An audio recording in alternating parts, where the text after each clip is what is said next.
Welcome back to another video. If this is your first time on the channel, my name is Preston Ruth. I ran track at the University of Tennessee, and I now post content for high school and college runners, as well as those looking to begin their running journey. I'm going through how I balance my 9 to 5 and training. So as you can tell, I have my work outfit on, just got back from the plant. We had a day of training, just got this new little camo hat that I'm sporting. But I'm gonna go through 5 main tips and tricks that I am implementing into my life in these first 2 months of work to make sure that I can balance my job and training. My first tip is gonna be figure out what works for your schedule. The reality is everyone has a different job that requires a different demand and a different level of attention and commitment. So understand what that is. For me, I'm traveling a lot. I picked a sprint triathlon because I wanted to still train, but I don't have the capacity to train for a full Ironman or a marathon right now. I have to understand that because I want my training to give me a physical and mental benefit than be more of a stress. Just figure out a schedule that works for you and stick to it, which is gonna lead right into point 2, which is find a routine and stick to it. So I talked a little bit about how you wanna be flexible with what's going on, the season of life that you're in, because it's always changing. That's just the reality.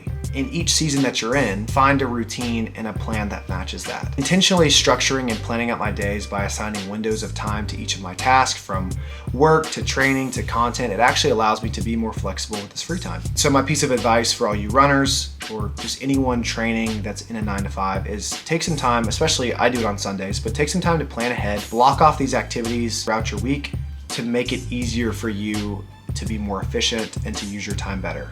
Okay, tip number 3 is find community. I really see a lot of benefits from working out and exercising in community, whether that's run clubs or group workouts. I think it adds that extra layer of accountability. It allows you to meet people and just enjoy the camaraderie of exercise in a group. And I really think it makes it a lot easier on the days that you don't feel like working out. It really pushes you. When there's other people there, it just kind of gives you that boost to push you forward on those days when it's a little bit tougher. So find that community, take advantage of that. It's a great way to work out. Okay, tip number 4 is incorporate exercise into your workday.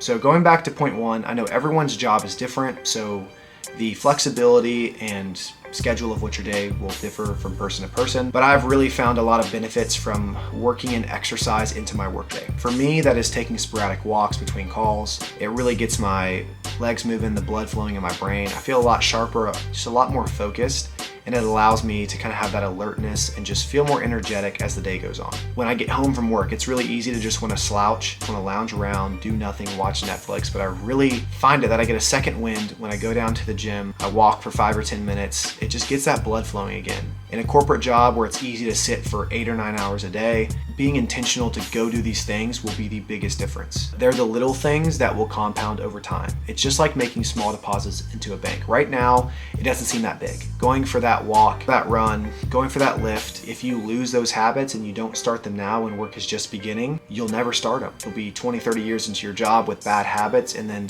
struggling with your health or struggling with fitness. And so for me, outside of running and outside of training, these other little health hacks that I put throughout my day are a big way for me to make sure that I'm prioritizing my health and well-being so that down the road, I'm happy that I put those investments into the bank. Find ways to incorporate training and exercise into your day, and I promise you it will make the biggest difference in just your overall well-being and feeling. And tip number 5 is establish your why. Training with no direction and no intention is the quickest way to fall off and stop training when it's no longer easy or convenient to do so.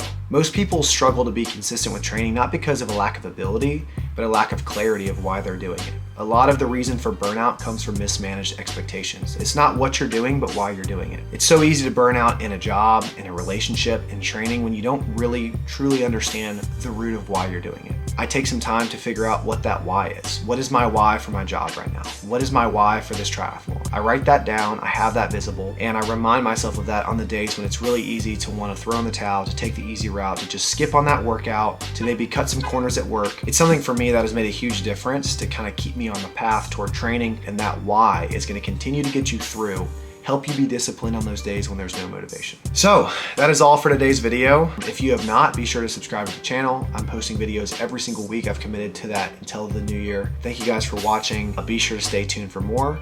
I'll see you guys next time.